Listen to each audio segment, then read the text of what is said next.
If you ever wondered what your toys might be like in real life, well, now we know the answer. We just saw Lightyear and we have opinions to infinity and beyond.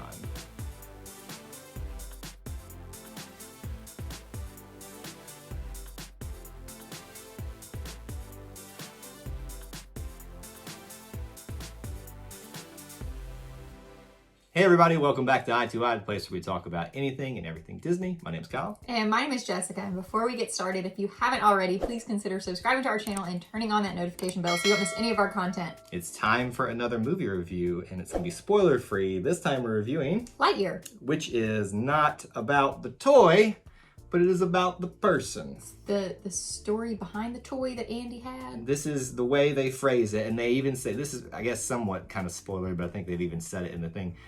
This is the movie that Andy went to go see when he was a kid. How is that a spoiler? Well, it's the very first thing you see in the movie. It right, says, so that's not a spoiler. In so-and-so, there a boy named Andy received a toy. He saw a movie that was about this toy.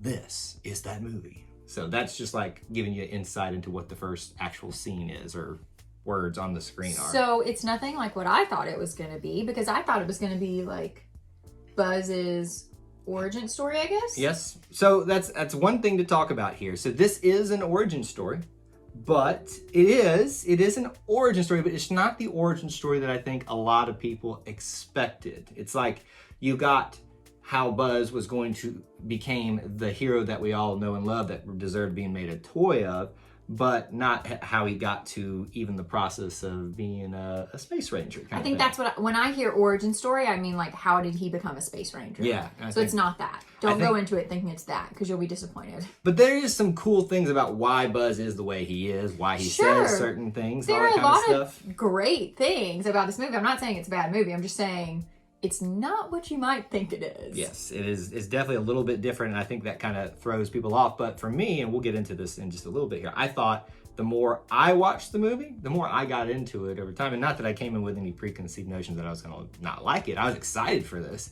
I just didn't think, I think when I went in with one idea and came out with the other, it was kind of like, oh, well, that's not what I expected. Still liked it though. But we want to give you guys some reasons that you may like this movie. So Jessica, reason number one, they may like it. Well, obviously, I think we've seen it from the trailers and the commercials and everything. The animation on this movie, the CGI, the whatever you want to call it, that Jessica's not good at, is amazing. What do you mean you're not good at it? Have you ever tried to do animation CGI? I can't draw a stick man. That's true. I've seen her handwriting is great. Her drawing ability, when we played Pictionary together, it's not great. I'm not left-brained. So, anyway. So the CGI is really great. It's absolutely incredible. Like, you see it, you see Buzz, and you're thinking, this is a cartoon, but it doesn't feel like a cartoon, because like you see his fat rolls and you see his little dimple in his chin, and you're like, this looks like a real human. I didn't notice the fat rolls, well, but think about how big his neck and his head is. Are you saying you wouldn't like my neck to be that big, or? He's just a very large, like. So he's a space ranger, as Woody would say. So he's very buff and hiya and all that kind of stuff. Yeah, but the little dimple in his chin, I thought that was a nice little. So is that really what you instead of staring at his face, you were staring at his dimple the entire time? Yeah, because it was like really prominent, and it was just like people have that. That's really good. You just can't see it because it's behind all this. Yeah.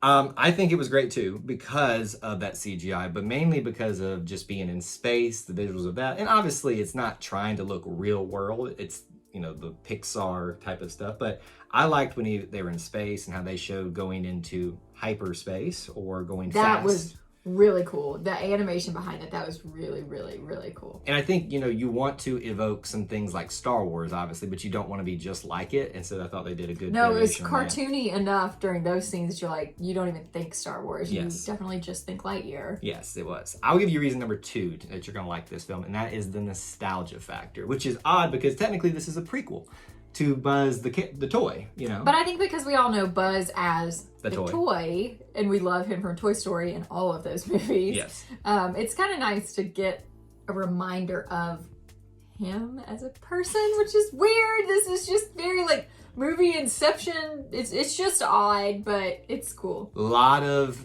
normal phrases and turns on phrases that we know of Buzz, like. Well, of course, like To Infinity and Beyond. I mean, none of these are going to be spoilers. There's no signs of intelligent life anywhere. Yeah, it's so funny when his suit, like when he presses the button, he's like, there's no sign of intelligent life anywhere. There were, and what I love too is not even the things that they said, and there's a lot of that. And they also did a good job of not going overboard with it, but also like taking the moment that Buzz said this particular thing, the toy, and not necessarily changing, but it's changing the cadence. And then you're like, oh wait, that was that moment. There were also moments of just like things that Buzz the toy was seeing. Like I'll give you this one spoiler here.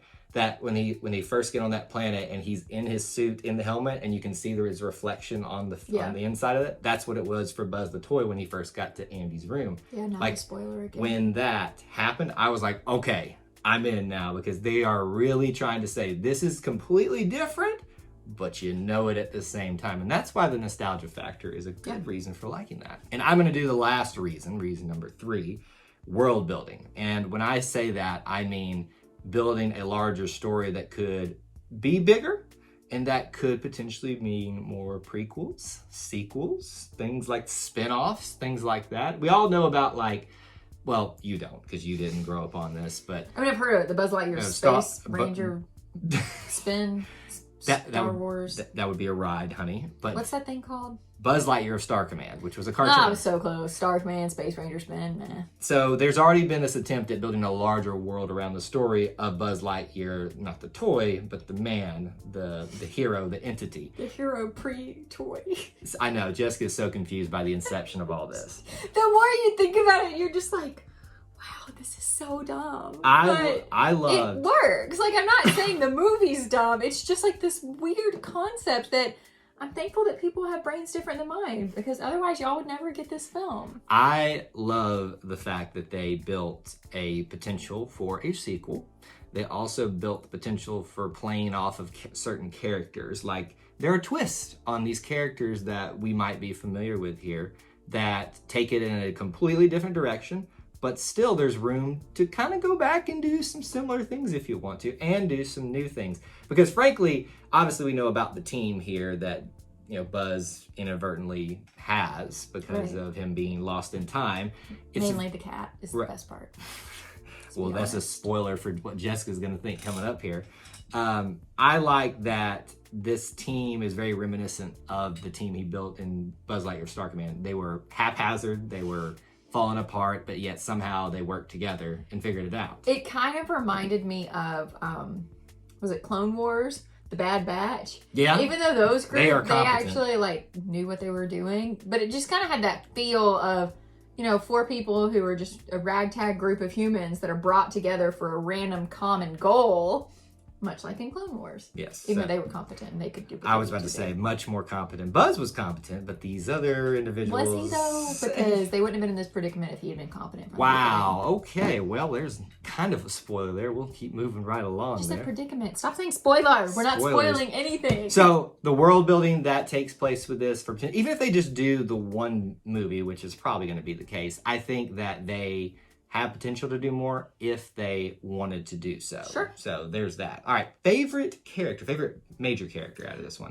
Probably Buzz. There aren't that many major characters, let's be honest. Mm-hmm. So I'm going to go with Buzz. Frankly, I think a major character is Socks. That's what I'm going to say, because he is integral. He's not a major character. He is. He's in the poster with Buzz. Fine, then I change it to Socks. No, you said Buzz first. I take Socks. I already brought Socks. No, Socks. I picked Socks because when I first saw He's the redemptive quality of this movie. When I saw the trailer, I was like, okay, that's so gimmicky. It's like, you know, to sell toys and stuff like that. They're gonna have socks everywhere. I know. I can't wait to get a Socks toy. There's gonna be a socks, you know. So, but I loved him because I thought it was hilarious just the way they utilized him. Yeah. Because he was very lifelike in his interactions as opposed to robotic. But he was so robotic too. Like, he was obviously a robot cat, and you know, Buzz would get annoyed with him and say things like, "I'm going to sleep now. What would you like for me to play for you?" White noise, rushing water, whale sounds. I was waiting for him to do the Dory. You know, I know, yeah. But it was cute. So that was a really good thing. So I would say my favorite major character is not even Buzz, it's Socks. Favorite minor character? I really like that guy Mo, the tall guy. He had some funny lines in the movie. Obviously, I'm a glutton for humor. That's my favorite in any movie. Yeah. So I would love to give an honorable mention real quick, a major character. I thought that Izzy, the granddaughter, was really good. But if I had to pick a minor character, I'm going to pick the other of that ragtag bunch other than, Mo, would be Darby, the lady convict. She was so funny. The last scene, I won't tell you what happens, but where, she reveals what she did to be in the predicament that she is, it was pretty funny. A lot of these characters, I saw them in the trailer, and I was like, all right, it's going to get annoying. But it wasn't. It was funny. It was cute, and they did it enough and didn't go overboard with the humor stuff. And they played well with, the voice actors obviously doing a good job, but just the way they built the story around them. So with that being said, we've talked about reasons to watch, favorite major characters, minor characters, one reason they may not watch. Personally, I thought the plot was really choppy. I didn't think it flowed very well. I felt like there were a bunch of plot holes. Just some of the action scenes would kind of abruptly just stop or be solved. They would change randomly. Very quickly, yeah. Granted, it is a children's movie, so I get that that's kind of how those are done sometimes. I just didn't work for me, the plot. The plot was not. Which is weird because you're not someone that really pay attention to that type of stuff, so that tells you it must have stuck out to you really well. It stuck out significantly throughout the movie. Like every time we changed scenes, I was like, whoa, that did not make any fluid movement through that. Or when Buzz would be over here and his friends were in another spot, like it just... There was a lot of moving set pieces. We're at here, we're at here, we're at there, we're at there. And there was no like core level ground that kept them. This is just my opinion. It just felt really choppy is the end of it. I would say, and we've already addressed this, that it's more about my own expectations. I think the way the first teaser trailer marketed it, or not even the trailer, the poster, everybody said the origin of Buzz Lightyear. This was less of a origin story of how Buzz becomes a space ranger and more of how he becomes the entity, the hero that we all know and love, and what brings the toy. So that's how it should have been marketed. And that's not a bad thing. It's just something that if you go in with my expectations that this is how he became a space ranger, which is what I was hoping for, then you kind of walk in going, oh, this is different than what I expected. But again, for me, pleasantly surprised, which means rewatchability rating 1 through 5. 1, I'm never watching this again. 5, I'm going right now to rewatch it. I'm gonna have a really harsh opinion. I'm going with a 2. I was hoping you wouldn't say 1. I was gonna be mad if you said 1. I really did not enjoy this. I must not have been the target audience. I regret spending the money to go see it in theaters. Excuse me, what? It was not that bad. My opinion. I did not enjoy it at all. Our eyes are not seeing eye to eye right now on this one. No, the only redemptive quality for me was Socks.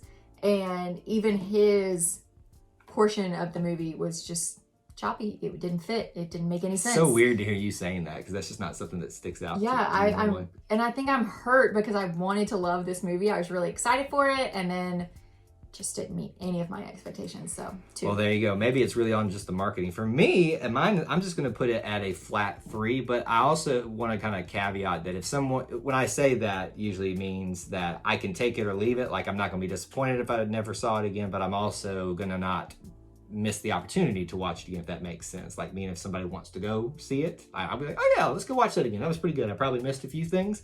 It's not disappointing. I can just take it or leave it. But I would say, again, I think I come from a place of expecting one thing and not getting another, and it kind of, if I could give it like a 3.5, maybe that's better. Maybe. What'd you say, salvaging my expectations? I think it sours your expectations, thinking it's one movie and then being completely different, and then the completely different version not being as good as what you anticipated the origin story being. But don't take our words for it. No. I do encourage you always to go and watch it because our family members liked it a lot more than we did. Exactly. And everybody's got different opinions and everybody sees things through different eyes. That's why this is eye to eye here. All right, we want to know from you if you have seen it. Obviously, try to keep it spoiler free in the comments section for those who haven't seen it. But if you haven't, what's holding you back? If we've helped you out, let us know. Just keep the conversation going down there below. What else should they do? Like I said before, if you haven't already, please consider subscribing to our channel and turning on that notification bell. That's all we have for this edition of Eye to Eye until we assemble again. May the force be with you. And we'll see you real soon. Bye, guys.